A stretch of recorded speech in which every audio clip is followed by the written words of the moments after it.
नाशिकमध्ये पुढच्या वर्षी होणारा कुंभमेळा सातत्यानं वादाच्या विळख्यात आहे। सुरुवातीला कुंभमेळ्यासाठीच्या वृक्षतोडीचा मुद्दा गाजला, त्यानंतर या कुंभमेळ्यासाठीच्या विकास कामांमुळे नाशिकमध्ये जागोजागी खराब झालेल्या रस्त्यांचा विषय गाजला। खराब रस्ते, त्यामुळे पडलेले खड्डे आणि खड्ड्यांमुळे झालेले अपघाती मृत्यू हा विषय अजून ताजा आहेच। आणि तसं असताना आता कुंभमेळ्यातला एक घोटाळा उजेडात आलाय। कुंभमेळ्यातल्या वेगवेगळ्या कामांची बनावट वर्क ऑर्डर काढून हा घोटाळा झाल्याचा आरोप होतोय। यातील आरोपींचा जवळपास 500 कोटी रुपयांच्या घोटाळ्याचा डाव होता, पण सुदैवानं हा घोटाळा वेळीच उघडकीस आला आणि आरोपींना पकडण्यात पोलिसांना यश मिळालं। या घोटाळ्यातील मुख्य आरोपी हे भाजप नेते आणि कुंभमेळा मंत्री गिरीश महाजन यांचे नातेवाईक आहेत। त्यामुळे याविषयी आता उलटसुलट चर्चा रंगू लागलाय। गिरीश महाजनांनी मात्र आरोपींसोबत आपला कुठलाही संबंध नसल्याचं स्पष्ट केलंय। तर नाशिकमध्ये पुढच्या वर्षी पार पडणारा कुंभमेळा सातत्यानं वादाच्या विळख्यात सापडलाय। सुरुवातीला कुंभमेळ्यासाठीचा वृक्षतोडीचा मुद्दा गाजला आणि मग विकास कामांमुळे जागोजागी खराब झालेल्या रस्त्यांचाही मुद्दा गाजला। हा घोटाळा जो आहे, ज्याची सध्या मोठी चर्चा रंगतेय, तो कुंभमेळ्याशी संबंधित कामांच्या बनावट वर्क ऑर्डरचा घोटाळा आहे। त्यामध्ये तनय महाजन याला पोलिसांनी अटक केली आहे। तनय महाजननं कुंभमेळ्याच्या 500 कोटी रुपयांच्या कामाच्या बनावट वर्क ऑर्डर काढल्या। त्यात त्यानं नाशिकचे विभागीय आयुक्त डॉक्टर प्रवीण गेडाम यांच्या बनावट सहीचा वापर केला। कुंभमेळ्याच्या काळात पोलीस दलाला जेवण, पाणी यासह विविध वस्तूंचा पुरवठा करणाऱ्या कामांचा यात समावेश होता। मूळ वर्क ऑर्डर कॉपी पेस्ट करून बनावट वर्क ऑर्डर त्यानं अन्य आरोपींच्या मदतीनं दिली। त्यात काही कंत्राटदारांकडून जवळपास 3.5 कोटी रुपये त्यांनी उकळले सुद्धा होते।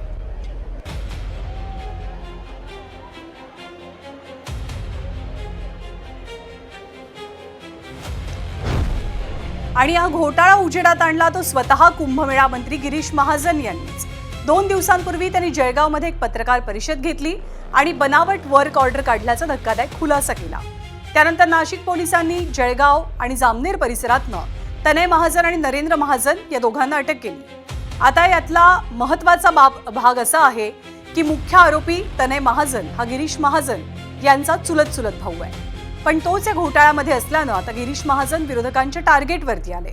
गिरीश महाजन हे मुख्यमंत्री देवेंद्र फडणवीसांचे संकट मोचक मानले जातात, पण आता या घोटाळ्याच्या आरोपांमुळे तेच संकटात सापडलेत का, अशी चर्चा सुरू झाली आहे। 2 जणांना कुंभमेळ्याच्या या खोट्या वर्क ऑर्डरच्या संदर्भामध्ये मीच माझ्याकडे लोक आले होते की अशी ऑर्डर मला मिळालेली आहे आणि त्या संदर्भामध्ये मीच शिपिंदाही सांगितलेलं आहे मुख्यमंत्री मोदीच्या कारण मी परवाच मीटिंगच्या दिवशीच कुंभमेळ्याची बैठक होती, त्याचा विषय घडलेला आहे। अजून एक जण त्यातला जो मुख्य अजून आरोपी आहे शकील नावाचा, तो सुद्धा फरार आहे। अजून 5-6 आरोपी याच्यामध्ये आहेत, त्यांचा शोध त्या ठिकाणी सुरू आहे। त्यांची नावं साहेबांकडे त्या ठिकाणी गेलेली आहेत। ज्यांना वर्क ऑर्डर खोटे मिळालेले आहेत त्यांनी ही तक्रार पोलीस स्टेशनला नाशिकला केलेली आणि सीपी साहेब स्वतः लक्ष घालतायत। तर कुंभमेळा आणि वाद हे जणू आता एक समीकरणच बनलंय का, असा प्रश्न निर्माण झालाय। याच कुंभमेळ्याच्या विकास कामांनी नाशिकमधल्या अनेक रस्त्यांना खड्डे पाडले। त्या खड्ड्यानं 6 जणांचा जीवही घेतला। त्यामुळे खड्ड्यांची पाहणी करण्यासाठी आज आदित्य ठाकरे नाशिकमध्ये पोहोचले। त्यांनी नगरसेवकांसोबत चर्चा केली आणि त्यानंतर काही ठिकाणी रस्त्यांची पाहणी सुद्धा।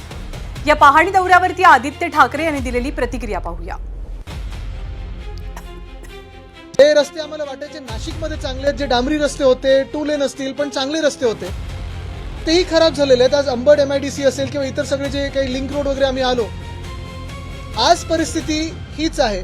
सगळ्या नाशिककरांना मला हे विचारायचं आहे की रस्त्याची कामं सुरू झाल्यापासून मी सगळीकडे जिथे जिथे थांबत होतो, कोण ट्रॅफिकमध्ये अडकलेलं, कोणी तिथे आजूबाजूचे दुकानदार असतील, कोणी रहिवासी असेल, कोणी विद्यार्थी असतील, हे मला सांगत होते की आधीचे रस्ते साहेब चांगले होते, 5-6 महिने आम्ही जो काही पाहतोय धुमाकूळ घातलाय कॉन्ट्रॅक्टर्सनी सगळीकडे, एवढा भयानक प्रकार चालू आहे।